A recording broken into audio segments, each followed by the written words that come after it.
Good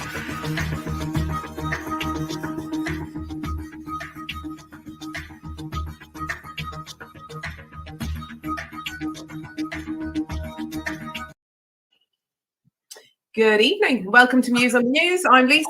I'm Kel. I'm Molly. And I'm Jana. You always laugh, Molly, when I say good evening. What is it? What do I do? It's hilarious. Do you want? I'm like, oh, I'm there. I'm live. Do you want to know the? Do you want to know the truth? Yeah. It's because because I'm always doing something that I shouldn't be doing while the credits are going on the screen. You weren't pressure washing the garage, were you? Anyway, thank you everyone for joining us. This is our show where we bring to you our take on some news stories from the week. We usually do 4. Tonight we've cut it down to 3 because we have an extra special talkative guest who we're going to bring on in a minute. But before we do, how are you two girls? We're good. We're very good. It's been a busy few days. I was just sorry you said talkative, so I thought Abby's coming on, but she talks a lot. But it's another talkative guest, which is good. We like those that can talk. No, it's good. Like spring is in the air. The clocks are about to spring forward. That's not true. I was thinking of you today, Molly, when I was out in the garden and I was looking at my flower boxes and they're all just bursting with life at the moment. And all my bulbs are coming up and they're almost ready to break open. The her bulbs. When they need planting, I planted them. Anyway, and I was thinking to myself that you must have had a really lovely day today at work because it's just so gorgeous. Yeah, it's just beautiful, isn't it? Every corner you turn, there's another bulb flowering. Oh, it makes me very happy. Yay. I love spring. Yeah. It does. It's my favourite time of the year. Yeah. Well, it actually is my favourite too. I like the change of the season, so I love spring and I love autumn. No, yeah. I like the bit in between, the nice summer bit where you can sit outside. Yeah. I'd rather hibernate for winter. I'd rather hibernate for winter. I'm a bear, essentially. I'm with you, Kel. Yeah, these spring-loving crazies. Anyway, speaking of spring, should we bring in our super duper special guest? It's always got a spring in his step. He is founder of Pride in Surrey, Stephen Island.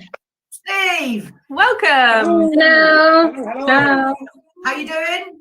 How is everybody? Yeah, really good, thank you. I've got to say, anniversary of lockdown. Ooh. We're going to be talking about that later. Yeah. We're not going to talk about it now. It's one of our stories we're covering. Sorry. But I know, a year on, what a year it's been, yeah. Oh, well, yeah. Anyway, so I'm on today. What am I talking about, Kel? Well, do you know what? Today, I think we couldn't have allowed this episode to pass without us speaking about something that's been in the news quite a lot, certainly in the queer press. And we're representing this story today with an article that's in Diva with regards to Diva themselves pulling out of Pride in London. We've obviously had resignations. We've had Bi Pride who have pulled out of Pride in London recently. And Steve, we thought since you're our founder and since you've always got a lot to say about everything, we would like to get your take on this really quite frightening story. Yeah, I mean, obviously, there is so much to be said about fascism, racism, homophobia. You know, there's so much hate. There's so much institutional unrecognition of the fact that we've got such a diverse community. And the trouble that we've got is that many prides give in to big corporations and are very quick to snap up money for sponsorship without looking at the organisation and what they're potentially doing. And of course, that then sways a decision. Of course, with Pride in London, what you had a board of organisers that potentially don't have that experience of creating an event and fully going out there and understanding the community that they're serving, because they're so focused on delivering what the sponsor is paying for and what the money is coming in for. But let's not take that, take away from the fact that, there is a problem. There is definitely a problem within the LGBTQ plus community. And that is that the intersectional groups, that are among us aren't talked about, aren't recognised, aren't represented. And of course, it is very difficult. Here in Surrey, for instance, you know, we are predominantly white, middle class or higher class individuals, and we can't forget that. But what we must recognise is that there's people out there that have different abilities, that are different ages, that are from different countries, different religions, and we have to respect that. And the only way that you can respect that is by having the attitude that, in my view, nobody should be left behind. And of course, we're working closely with Surrey County Council to really push and deliver that message, which is that nobody should be left behind, that together we will celebrate, educate and connect to the LGBT community, but we'll also work closely with the allies. And the great thing is, obviously, Jana, you're heading up the community engagement team. It's so important that that team is a diverse range of individuals. And it's so important that when that team are going out into the community, they recognise the challenges that are being faced by individuals out there. And like I said, you know, whoever you are, wherever you are, you're not alone. And of course, that's always been our message since the beginning of lockdown. But recognise that you can get involved, recognise that it is your pride. We are a community interest organisation that is there for you. And if you tell us, we'll listen and we'll work with you. And of course, that's really important. There's so many people out there that are opinionated, that can say all sorts of different things. The fact of the matter is, nobody should be left behind. People shouldn't suffer Islamophobia, xenophobia. People shouldn't face racist comments or snide remarks. People shouldn't be persecuted or pushed to one side and cast aside because they can't walk, or they're in a wheelchair, or they're blind, or they're deaf. It's really important that we recognise that if you're LGBT, you could be anyone. And I was faced with something right at the beginning of lockdown. I never knew I was born intersex. And well, hello, I'm coming out today because it's really important that I talk about it, because again, that's an individual group of individuals that aren't, in my view, represented in the right way and not really educated. Just like there is, particularly with the bi community, bi erasure, and people are so scared to talk about bisexuality, or there's this assumption that bisexual people are greedy, etc. If we don't talk about it and we don't have those open conversations and we don't do these kind of things, then of course the attitude's just going to stay still. But let's not forget, Stonewall started all those years ago over in New York, and the Stonewall riots back then, and what merged here into the Gay Liberation Front, which obviously Peter Tatchell was part of, both of those groups were made up of men, women, people of colour, people of different faiths and religions. There were so many individuals. Marsha P. Johnson. But yeah, I was just going to say, when you look back on like photographic history, we can see that. We can see people of colour have been involved in our movement right from the very beginning. And yes, it started with Marsha P. Johnson and her friends, a very, very, very diverse group. But even here in the UK, and people of colour. This is it, exactly. We can't forget that. We need to go sometimes just step back and go, right, as pride organisers, where did pride come from? What does pride mean, and why are we doing it? I volunteer my time just like you volunteer your time, because we really do care and we want to make a difference in the community. There's too many people dying of suicide because they haven't got the relevant support out there. There's too many people that feel like they're always a victim of hate crime. And of course, again, that isn't acceptable. There are too many people struggling in their own, behind their own closed doors, because of the fact that they may be feeling different in their view. It's different, really, and therefore they're scared. If I can just interrupt, is obviously we know that at Pride in Surrey we value diversity and the intersectionality that exists within our community. We know that.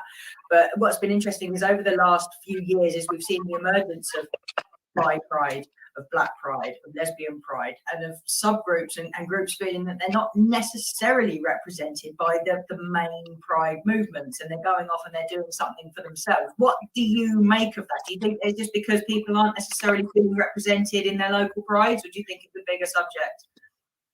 I think that's a much bigger subject. My view is that we shouldn't be dividing up the community, and I've always said that, you know. And as much as I absolutely love and respect every single person in our community, we have to recognise that we are one, that we should be standing shoulder to shoulder, fighting the same fight.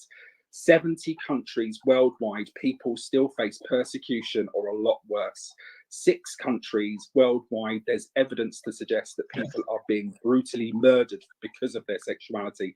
Those are the things that we need to be standing next to our brothers, our sisters, our friends, our relatives, people that we know that are part of this community and allies against those individuals. Too close to home, we've got Poland, LGBT-free zones. What on earth is that about? And people aren't talking about it. So we should be forgetting what somebody looks like. We should be forgetting what somebody should or can't or can do. We should be forgetting about their religion. We should be focusing on, and we should be tackling the root causes of this inequality. And we should be focusing on equity and equality across the board for individuals. And that for me makes more sense. Yeah. But I do get that there are events set up like Trans Pride, like Bi Pride, and of course various different stages for individuals within the community.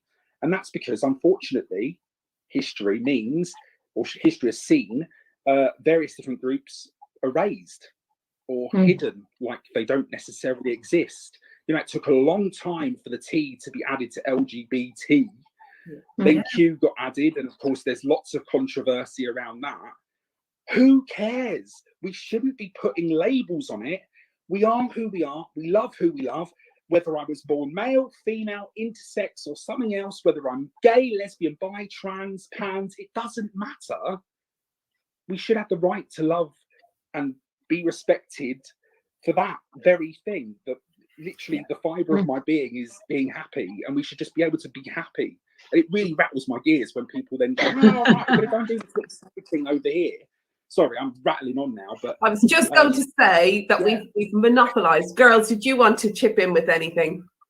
So I was really interesting listening, because, you know, absolutely everything you've said is really interesting and really valid. And actually, I'm quite torn on the.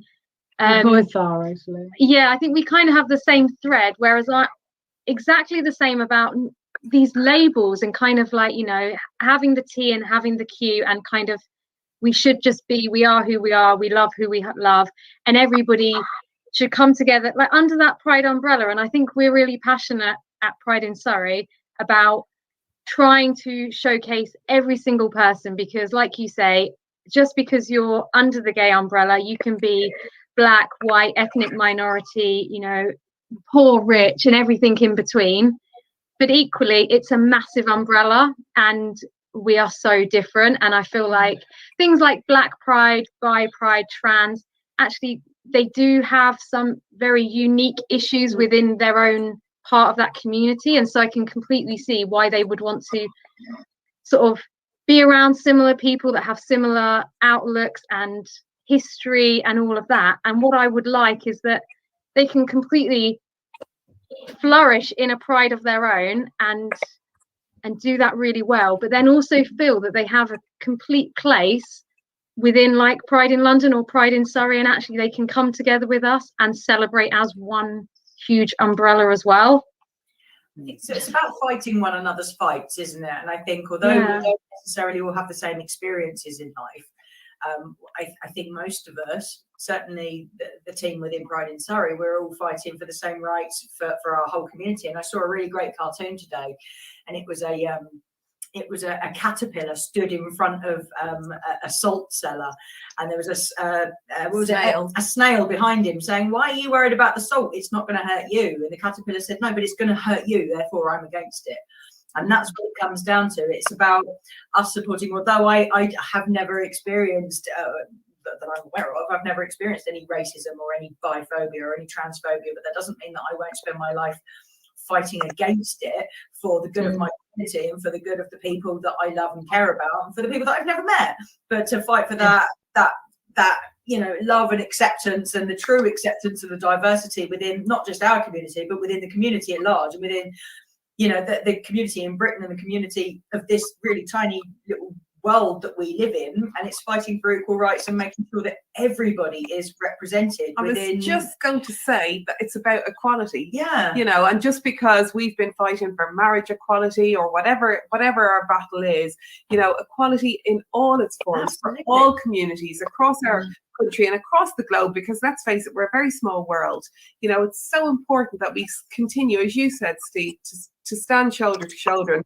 We may not understand the issues that the trans community face, for example, because we haven't experienced them, but we all have experienced prejudice, and we have that commonality, and we all have, I think, or I hope, we all have that real desire to support one another through all things. And the empathy, and that's, I think, that's what's so disappointing about the London Pride story that's broken this week, because people are not feeling a part of it, and to have people at the tops of organisations resigning because they're people of colour and they feel that there's institutional racism means that they're not, you know, they're not comfortable within their own community, and it's become so bad for them that they can't then stay and fight for real change from within. And as we all know, that real change comes from when you've got a foot in the door and a voice at the podium, and you get to say your piece and you get to change things from being within the movement. And I think it's really quite shocking that in this day and age we've got kind of, you know, something like racism really toppling an organisation like London Pride. Yeah, I agree with what you're saying, Lisa. Like, we don't know everything about what trans people or black people, ethnic minorities go through, but this is why we are so in Pride and Surrey. We are so about connecting and educating ourselves. And as you know, we try to connect with everyone out there, and, you know, with trans people, with ethnic minorities, with disabled people, just so we can learn about their problems, their issues. And I'm not saying that we'll ever fully understand it, you know, but we are trying to learn from them, and so we can find their corners. And I'm really extremely proud of that, because that's what I feel that we do in Pride and Surrey. And really, you know what, we're a rich, vibrant world, aren't we? You know, and there's a place in my heart and around our table for everybody, no matter what their background. And I'm saddened by the Pride in London story, because it just feels to me that that sight has been lost of that the true meaning of it has been lost. Sorry, Steve, go ahead. Yeah, I was going to say the true meaning of Pride, but we shouldn't forget as well the great work that people have done in history, the people like Peter Tatchell, the Gay Liberation Front, etc., because that movement coming from Stonewall over to here, and what came of that drove change in the House of Commons for a number of things. And, you know, Margaret Thatcher, Section 38, those things, they changed because of democracy, because we have a voice and we've got power and a voice. We do have to keep an eye on what's going on at the moment. It's really sad what happened in Bristol, and it's obviously really sad what's happened in London with riots and things. But at the same time, we will not have our right to protest taken away because of people that are quite rightly, I'm going to call them Muppets, causing problems down the road. Yeah. One thing, and they're a real minority. Oh, a small minority. Yeah. But of course, then, you know, you can't then stop all protests. Pride is a protest. Exactly, it's a protest, and that is what it is, and it's what it will remain. And our message to Number 10 is very clear.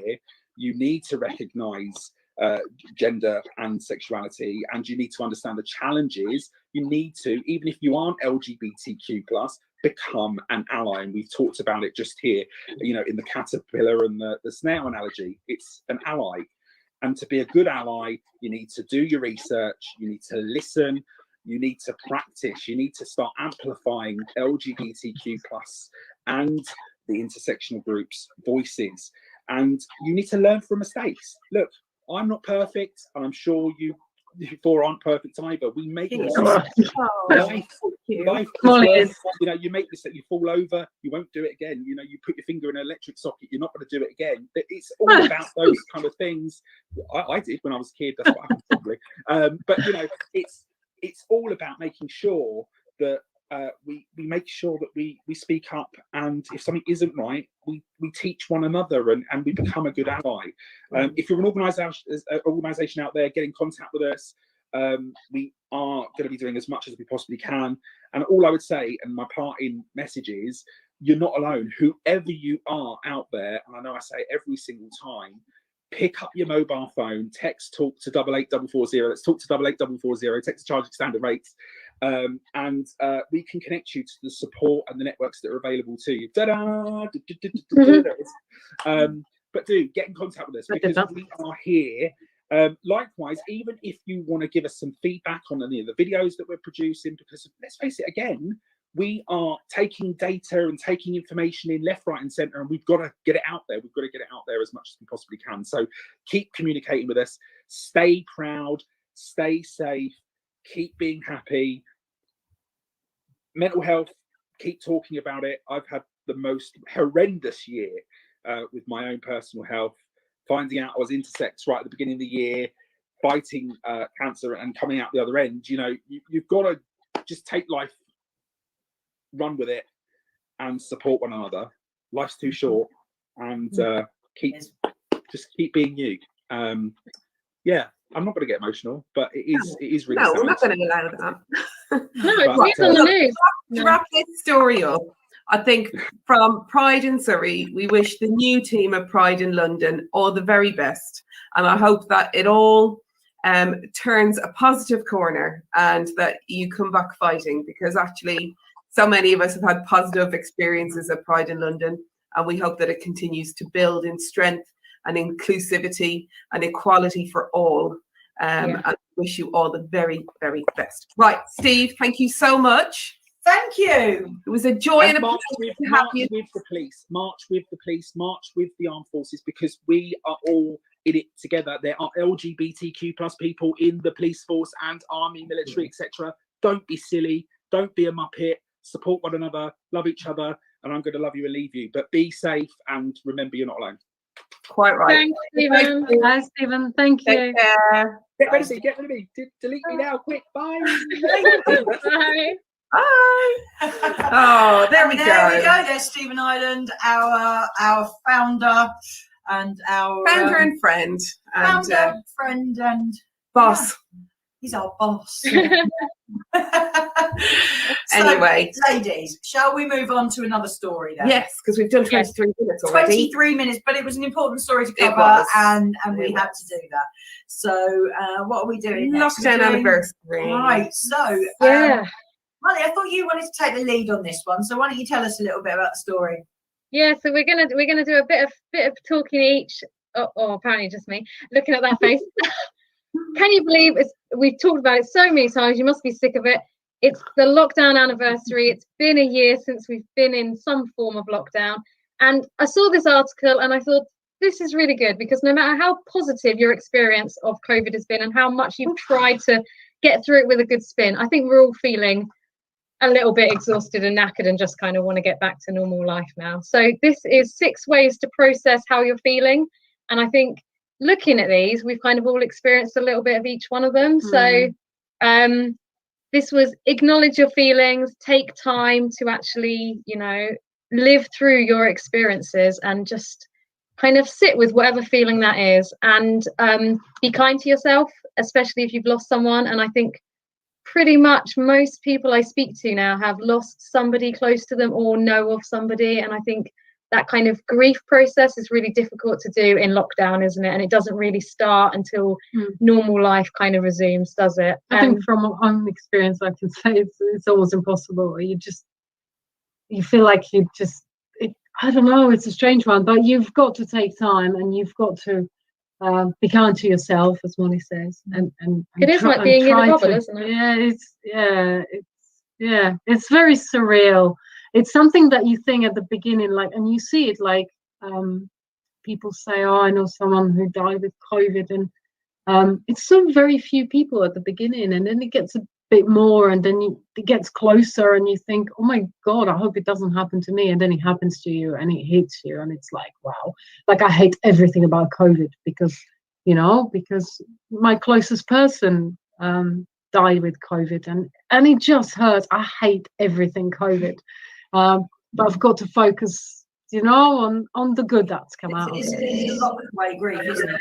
Usually your friends will be able to come and hug you and get you drunk and make you laugh and do all the things that friends do and loved ones do to help you get through things, and you haven't had to do that. So it's those parts of grief that make it a little bit more bearable, that prevented from being able to do for you. So and most people have had that experience, and with limitations on funerals and wakes and things like that, and it's been a really tricky time for people that have suffered loss. Yeah, and I think it's super important that you speak out and speak up and you tell people how you feel. And I think it's really important that those people that know that you lost someone are really patient with you, because it's a struggle. You're going through so many stages of denial, I think, is the biggest one. And, then all of a sudden it hits you and you become a bit grumpy and upset at weird times, and people don't understand it. But just be patient with people that have lost someone in the past 12 months, because it's bloody hard. So I think that's a really, for me, important message to send out there, that you've got to be patient with those people who lost someone in COVID, because they are going through a really, really tough time.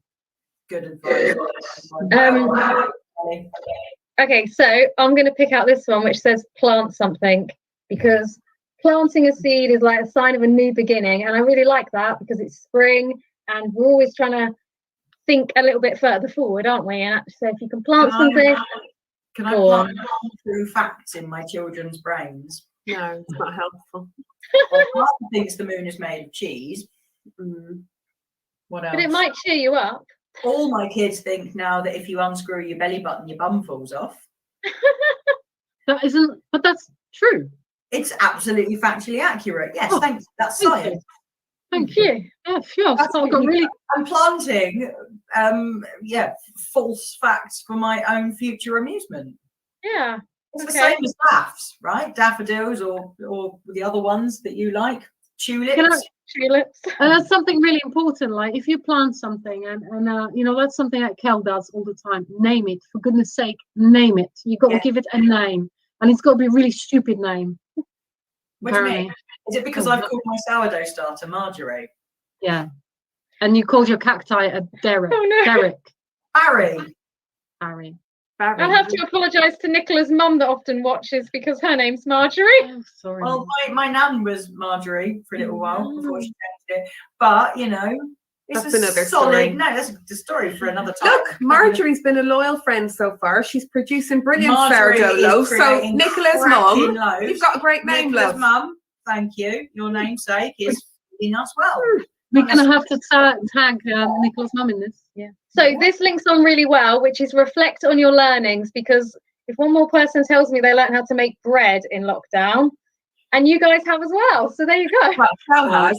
But do you know what though? I'm making fresh bread for the kids for school every single day, and they're loving it, and I'm loving it, and I get to beat the heck out of some dough on the kitchen side daily, and it helps with all those pent-up frustrations of being locked down and not being able to see my pals and go to the pub and go on holiday and all those things that are getting to us now after a year. We dealt with it proper solidly. We were boss at this until the last few months, and then we were like, do you know what, really sick and fed up with it now, really had enough. And we just even if we could just go and escape to a little self-catering cottage somewhere for a weekend, but we've not even been able to do that, have we? And it's just been really tricky. But I've appreciated the picking up the new baking skill. I bet you've learned something, Molly. I bet you've learned a new thing during lockdown. Yeah, I think I've learned a few things. I think we've all learned a lot about ourselves. Yeah, we've had time, but this piece is about this anniversary and how we feel today, because we're recording on the anniversary day for people who are watching us. Yesterday we're recording this, and I woke up this morning and I felt really tearful, really. And do you know what? I'm feeling really, really homesick. I haven't been able to go home to Ireland for 19 months now, I think it is, or 20 months. And, you know, I've only got one sister, and both my parents have passed away. We've only got each other, really, and I haven't seen her in so long. And my girlfriends in Ireland as well, I haven't seen them for such a long time, and I'm used to going back pretty regularly. And you know, my sister has twins who are gorgeous, and she had a baby just before lockdown, and we haven't been able to see him. And when the twins were born, I saw them when they were teeny tiny, you know, like a couple of weeks old, and I haven't been able to see little Archie, and you know, apart from like talking to him on Zoom, which, just to be honest, is just not the same at all. And and that's, you know, we have lost people, but that, I think, is my big grief. I think that I've missed so much time with the people who are really important in my life, and I'm really, really feeling that. So I think, yes, we're grieving for people that we've lost to COVID, and you know, that's really, really awful, but I think we also grieving for the things that our lives are lacking. It's okay to grieve for things that we've lost that we will have back. That's also, grief is an experience, isn't it? And nobody's grief is more powerful than anybody else's, or any less than anyone else's. And if you feel a sense of grief over a loss, whatever that is, if it means something to you, then it's real, isn't it? Yeah, and I suppose you feel, you know, like obviously, you know, your loss, Jana, is so massive, but there's also I miss my geese, I miss my best friend, and I haven't been able to squeeze my best friend for a year. Other people who have lost people as well, you know, you feel a little bit of that grief on their behalf, because you love them and you care about them, and actually there's been so much loss, you know, and I think we're all feeling it, even if we haven't had somebody directly in our family pass away. We're feeling everybody's sense of pain, and I can't wait to see the back of this. Hopefully this experience will teach us all a little bit more empathy, and teach us to understand other people's emotions, and understand that sense of loss, and to just be a little bit more compassionate, hopefully. Gentle with each other, gentle with one another. That's the difficult thing, isn't it? Because so often people have an experience, and you're so busy with your life running around at 100 miles an hour that you don't really sit and have time to take stock of how somebody else may be feeling. And right now we've all had that time to take stock of how other people must be feeling. Hopefully that's going to make the world a little bit of a kinder and gentler place. And things are fractious, aren't they? I feel people now, because we've been living this for so long, people are getting a little bit sort of touchy with each other. You mentioned it about the supermarkets, didn't you? The people just don't know how to people anymore. You know, it seems to be everyone's really horrible in the supermarket, and usually it's quite nice, isn't it, going to Sainsbury's? Because for half an hour, and now everyone's just on a. It's never nice going to Sainsbury's. Sorry, I got corrected. It's never nice going to supermarket. And she hates the supermarket. That's not her place. Oh, we talk to people. We make new friends in the supermarket all the time. But you go in there now, and everyone's like, they look at you like you're trying to murder them, because you're just waiting patiently for them to get the hell out of the way of the eggs. But they're like, well, I want to look in all the packets of all the eggs. You know, just hurry up, I want the eggs. And then they look at you because you're loitering, as if somehow you're intentionally breathing disease upon them. And it's horrible. So I think we've got a lot to learn when things go back to normal. We've got a lot to learn about how to coexist again, because I think everyone's got used to this kind of, you know, people are dangerous, don't touch people, they're dirty. And I think it is going to take a long time for people to get used to being in small spaces with one another again. Well, Lisa, I hope you get home to Ireland soon. But meanwhile, you know, if it helps, I can try to speak Irish. Maybe that will help. Go on. Well, not today. You can say top of the morning to you. Top of the morning to you. Brilliant. Thank you. You feel better? It's almost like you're at home. It's a Dublin accent. Yeah, I felt right there. She could have been at home. Anything I'll get there soon enough. And really, you know, it's a first world problem. I'm lucky. My sister's well, her husband as well.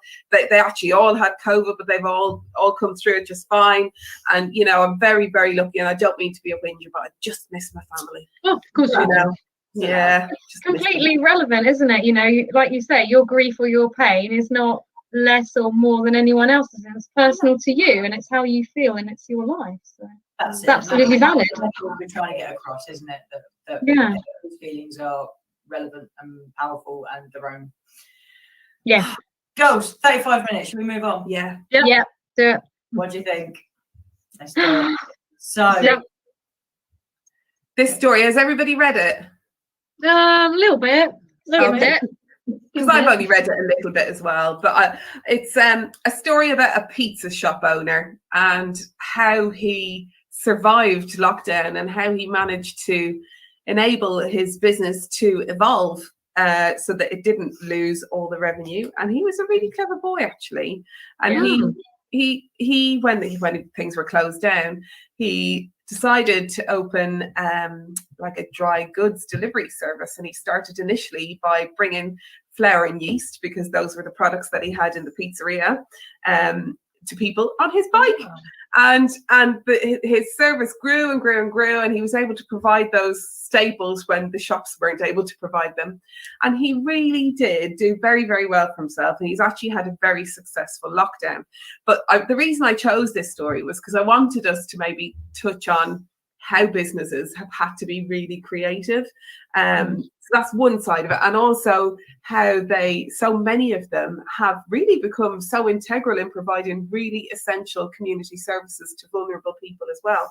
I think we've seen so many good news stories over lockdown of how restaurants particularly and bars have managed to keep going with a community focus, and I think that it's fantastic. What do you think? I think people in Britain and across the world are incredibly brilliant people, and they're able to diversify when needed.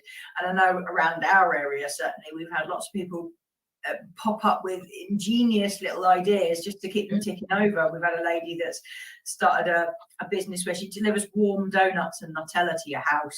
Sassy sugar donuts. Sassy sugar donuts, and we've had little things, and they're not probably going to be long-lived things. They're just what people. Well, it might be. They may well be, but people have been doing what they need to do to earn money, and I think that shows the resourcefulness of communities, and it shows how people are prepared to change and roll with the punches and adapt to their environments and to their situations, and able to still come up with ways to put food on the table and to keep themselves busy as much as anything else. And I think that has been absolutely incredible, and I think some of our local businesses have really thrived. We've got a small independent fish shop up the road, and literally all they sell is fish and a bit of samphire, but the queues that are coming out of that place every single day, they're an hour long, going down the road, because people are appreciating a small local fresh food outlet. And it's nice to see that in these times where we can all go to one of the big supermarkets and get everything on our list, to see people supporting local businesses and family businesses, and see perhaps the way we interact with businesses and services has changed to support our communities in a way, and I think that's quite exciting. What do you reckon, girl? Yeah, we've totally sort of gone back to looking at my news feeds on social media. Kind of, there's always been a bit of a sway lately to go back to the independents and the little startups and the people that live in your village, but that has just been like magnified. And it just fills me with such joy to see so many success stories in the last year, either people that have started something that's going to end up long term, or are just been, on furlough and are trying to find a way either to make money or actually just to do something to stop the boredom and to learn something and to talk to people. I know in Horsell Village, we've got quite a few things that have started up, whether it's sort of home delivery services of afternoon teas or Sunday lunches. And we've got the fish truck that comes every Wednesday morning. And the amount of people I know, that's such an exciting day of the week, because it's their walk to the village. And like you say, the queue is down round the corner, and everyone's having a bit of a chat. And it's such a nice community spirit. I think it's fantastic, and I'm so happy for those people that actually managed to do really well out of COVID. And there's been quite a few people and businesses that actually flourished in COVID, which is incredible for them.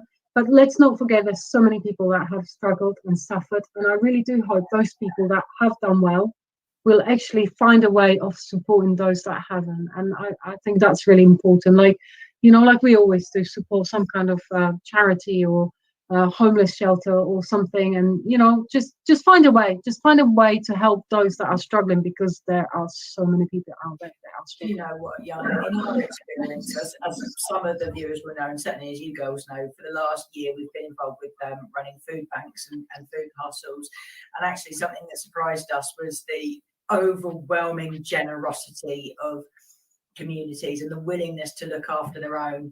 And it's some people are prepared to chuck a tenner in a tin. Some people will give you the last tin of tuna out of their cupboard, and some people, they just want to help and they want to look after people, and they fully appreciate that this is unprecedented times, and they're prepared to really step up to the plate to help the local communities and to make sure that people are looked after. And there's this sense of us all being in it together, isn't there? There really is this sense of us all being in it together. And even local businesses, during the first lockdown, we had all the local pubs and restaurants get in touch with us saying, you know what, we're going to be closed for the next 3 months. Come and get everything that's in my freezer. Come and get everything that's in my fridge. I've got all these, tins of beans and racks of lamb that I'm not going to use, and come and get it. And that attitude was just absolutely extraordinary. And I hope that continues, and I think it will now. I think we're not going to be a throwaway culture anymore. I think we're going to be a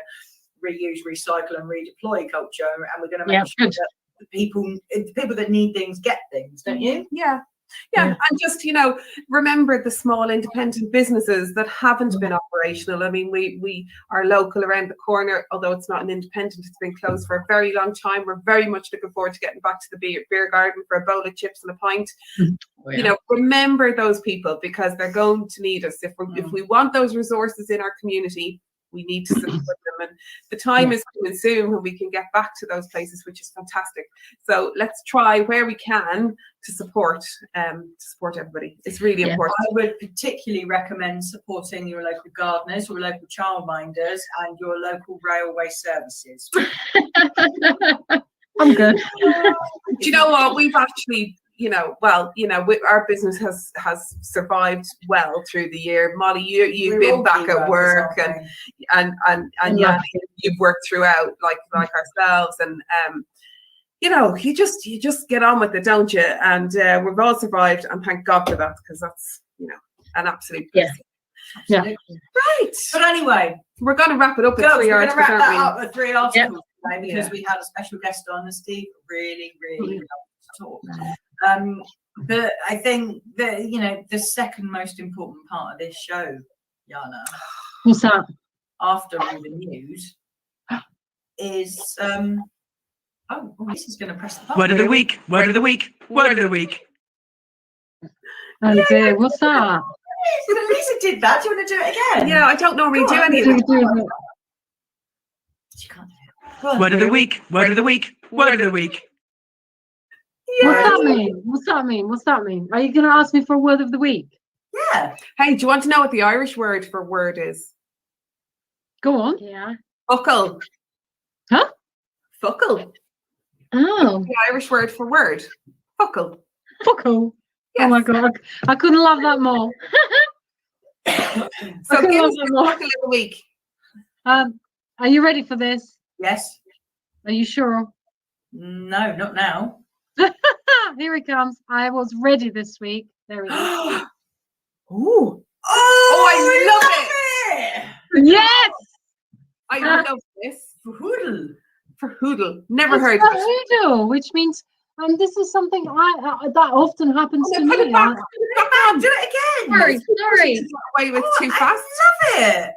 Hang on, I'll leave it on. I'll leave it on. Oh, Oh, go away. surely you can. Hoodle. For hoodle. Right, go on, Jana, tell us. I just, I come across it and it's like, oh my God, that's me. I'm often confused and mixed up. So for hoodle, for hoodle is, that's what I am, for hoodle. So does that make you a for hoodleite? A hoodler. Yeah, Yeah. I'm often for hoodled. I think it's So a lovely word. Something What? to be hoodled. Or No, you could be rather foodle-esque. Oh, foodless. Foodless. Yeah. I can't even say that. Brilliant word. For hoodling? Let's go for hoodling. Oh, yes. Let's mix it up. Yes. Did you girls know that I'm going to use this word. I love it. Yes, the more we say it, the more it'll be in. So did you not know this word? No. Oh, I did good. I was prepared. I screenshotted it. I cropped it, and I've shared it on the screen with you people. So Now people are going to be tricked into thinking we're a professional outfit. Oh, they might as well. Setting the bar Right, higher. I love that. For I Hoodle. love it. Thank you. Thank you. It took me long enough to bloody find it. So It was good. It was good. Really And actually, since we didn't actually see you checking your phone throughout the broadcast, we know that you put some effort into that one. oh, thank you. I always do. Just sometimes it's late. Yeah, In the no, morning. sometimes you have to just change your mind. There's, Yeah, you know, that's all right. why Sometimes restrict change your mind. yourself? Yeah, nobody wants anything getting for hoodle. She likes that word, I think. Yeah. So, are we ready? Right. Oh gosh. Oh my god. Are we ready for this week's? Lisa I'm hates so this bit. excited. Go It's to the Lisa's week. favourite bit. Dylan, go to the week. Is Helen. Oh my god. Oh. Well, this week's goat of the week is Helen from Bude. She was nominated by her very good friend Wesley. She works in the local pub and she is famous for her Scotch eggs. Everybody, Helen. What? She's gorgeous. Her skin Gorgeous. colour. Or her I love fur. Oh. And she just looks so chill, doesn't she? She's like, Helen, look, hold on. Helen's a queen. Look at her. She's like, yes. Yeah. regal. I'm regal. I'm queen of the Scotch egg. Get out my pub. Mm. Do you know she's from Bude? I mean, that's a proper chilled out place, right? You just go to surf and have a beer and some Where chips is on the Bude? beach. Cornwall. I've never been. Helen's just got that way of life about her, you know. She Yeah. can't wait for us Wait, to go out and wait a second. go down and enjoy. Have you not been to Cornwall, Lisa? No. Oh my god. Oh, that's so It's my most favourite place. One of my favourite places in yeah, UK. one of. It's Yeah. tragic. Isn't it? It's a tragic situation. tragic. We went once, and I will nothing but go back. And we actually planning to go May, I think, when things are open. Don't and curse it. stuff. So it's Don't beautiful. curse You gotta go. Boris, And if you're lucky, you meet Helen. Helen the goat from Bude. you've got to try her Scotch eggs. Hmm. Anyway, girls, Night. on that note, That was you. You took that in a very wrong direction there. she's famous for her Scotch eggs, Wesley said. Yeah, I know, but it was the way you said it. It's you. I Right. can't help what people write in. Listen. Thanks very much if you made it to the end. You are wonderful. Thank you. We hope that we have provided a bit of amusement at least, or got your brains ticking over a little We bit. hope we've celebrated, educated, and connected. We certainly do. And yes, you know where we are. You can email us on. Online at prideinsurrey.org. If you've got a story you'd like us to cover on the next show, or any show at all, really, just ping those over to the email and we will happily look at those and we will happily scribble about it ad nauseum on the next show. So please do get in contact with us if you see something fun, something serious, something insanely brilliant. Just please, send it over. God, you know how to make a long story long. And also, if you require any support, where can people text Jana? Oh, you got to text talk in capitals to 88440. No. I always duck in when this comes on, right? And because it's all back to front, I never know which way I need to duck. Absolutely, guys, and just remember, you are not alone. And if by the end of this you're a little bit verhoodled, just get in touch, and we'll sort you out. But remember, talk capitals 88440. And I'm sure everybody's verhoodled. I'm feeling it myself. If they've made it to the 49-minute mark, they're confuddled as well as behoodled. Confuddled, definitely confuddled. That's my next word. I would go as far as saying discombobulated. Ah, yes. All right, that in there. Well, I'm getting rather distressed that we're going over time. On So- that note, thank you very much for joining us on Muse with the News this evening. We have been Thank you for having us. It's been a pleasure. They have been there. Thank you, and thank you, We'll see you Stephen. again. Thank you. Yeah, thank you to Stephen. Have a good week. Bye. Ciao, ciao.